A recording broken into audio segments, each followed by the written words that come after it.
In the next few minutes, I want to talk to you about getting assistance or help or guidance with areas where you feel stuck as a future physical therapist.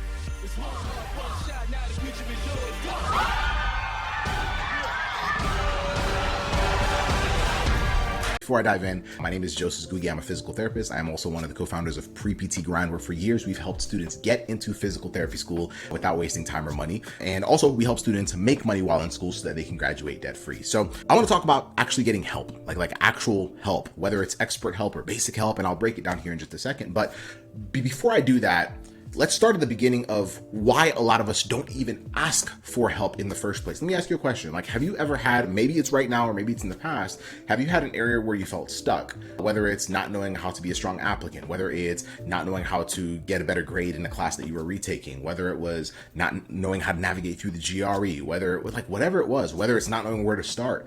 How long did you wait before you actually asked for help? Did you ask for help? Are you currently still waiting to figure it out on your own? Do you somehow feel like figuring things out on your own, I don't know, makes you like feel more confident in yourself? Does it make you feel smarter? Does it make you feel good?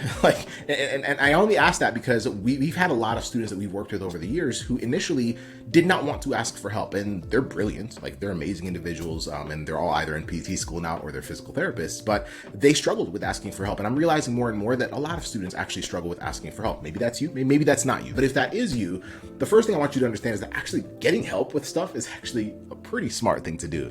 And the reason for that is not complicated. The reason for that is because if you're currently going through certain obstacles, and right now, for those of you that are pre-PTs, if that's classes, if that's the GRE, if that's figuring out how to find your perfect match school, if that's figuring out how to get in, even if you've had a low GPA or if you've been rejected before or whatnot, like you're not the first. Like there's been other individuals who have been in the exact same position as you, and if they figured it out, why?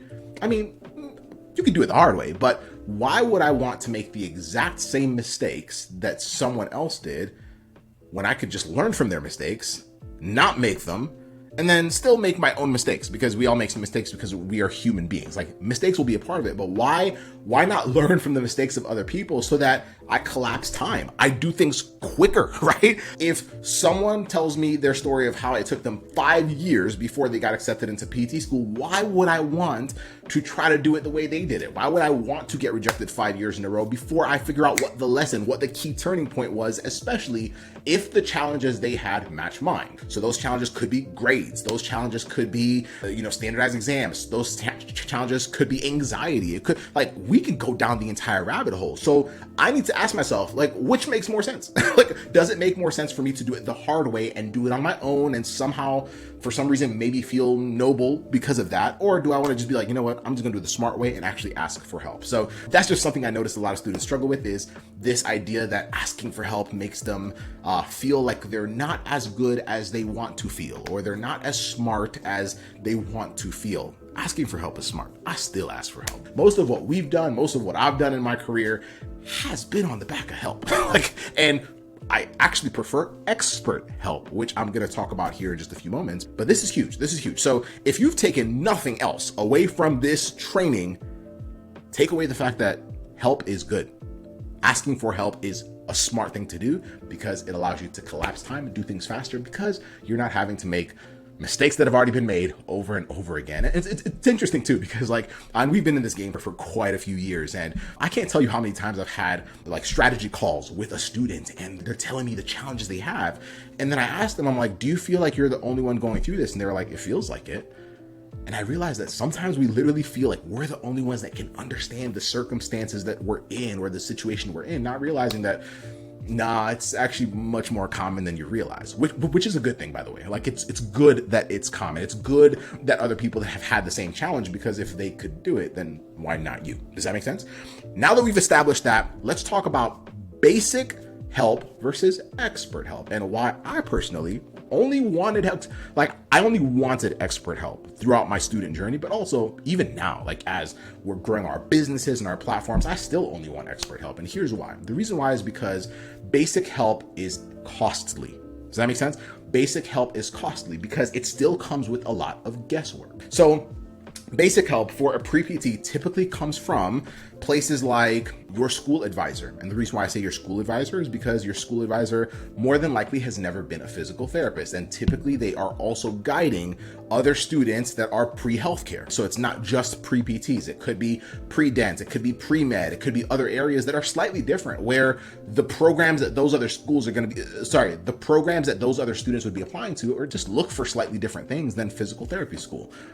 That's not an expert guide. That's a basic guide, right? Some of our other basic guides are family members. So if I have a family member that I've looked up to my entire life, I value their opinion, I value their perspective, but when I ask them about things related to my pre-PT experience or my student journey, they're usually going to tell me things like have a backup plan or try this, try that. And, if PT doesn't work, maybe it's not meant for you. A lot of things that show that they don't actually know how to guide you through the hardest portions of your pre-PT experience, especially if you have low grades, struggle with the GRE, if you've been rejected before. And I've seen this over and over. Like I've had students that have reached out to us after 1 or 2 years of being rejected in a row. And they're like, yeah, most of my family is telling me to pick something else, but this is what I feel called to do. So that's basic guidance. So basically, I am getting guidance from people that have never been in my shoes before, have never gotten to the outcome that I'm trying to get to, and do not know the step-by-step blueprint of what I need to do today, this week, this month, this semester, and so on and so forth up until I get to my next immediate goal, which for some of you is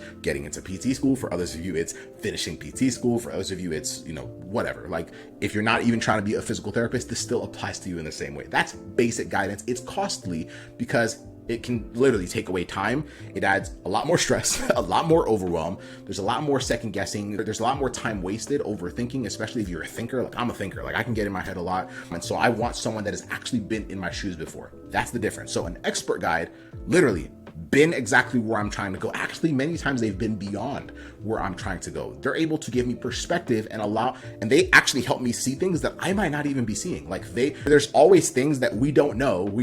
And so when you have an expert guide, they're able to show you the areas that that are basically blind spots for you, right? And so they're also able to show you, okay, cool. Like here's what you do right now. Here's what you can control. Here are the realities of what you're dealing with. If you're trying to apply to PT school, here's the reality of applying to a school like that versus a school like this. Here are the realities of this strategy for studying for the GRE versus what actually works. Here's the realities of having a very low overall GPA and what you're going to have to do to become a strong applicant based off of the fears that schools have. That's the difference. Now, that started as a student, but I have played to that even now as a physical therapist, as a business owner and more, because it's so much more efficient. It saves so much more time. It saves so much more money. But most of us are either doing the two things wrong. We're either having no guidance or we're having basic guidance. And that's where most students stay stuck. And that's ultimately where a lot of students actually end up quitting and giving up and pulling the plug because they feel like they did everything they could. But the truth is they just didn't know what they didn't know, and they were rarely getting expert guidance. And so ask yourself right now, am I getting help with the areas where I feel stuck? And am I serious about collapsing time and doing this efficiently and getting into my dream career faster and not being as stressed, not being as overwhelmed?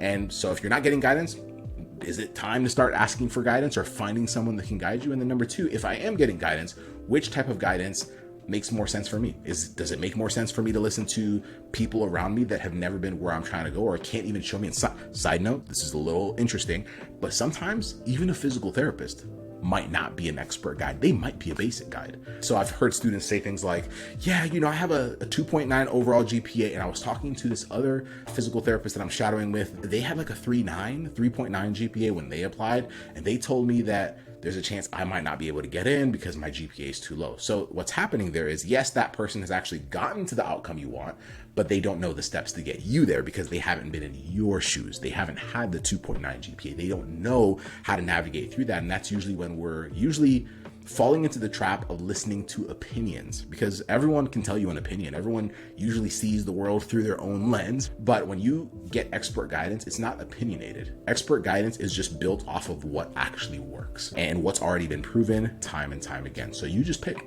You pick which path do you want. Do you want expert guidance? Do you want basic guidance? Or do you want no guidance? I will take expert guidance all day, every day. forever, because I mean, even in my career, I'll get so much further with expert guidance as opposed to wasting time with the first two. So I hope that was helpful. If that was valuable in terms of a wake-up call, please be sure to share this out. Share this with a friend that you believe would value this. And of course, be sure to binge on all of our other free value on this platform and on every other platform that we're on. And if you are ready for expert guidance and you want to get into physical therapy school and you do feel stuck and you don't have an expert guide, we got you. Go to www.acceptedstrategy.com.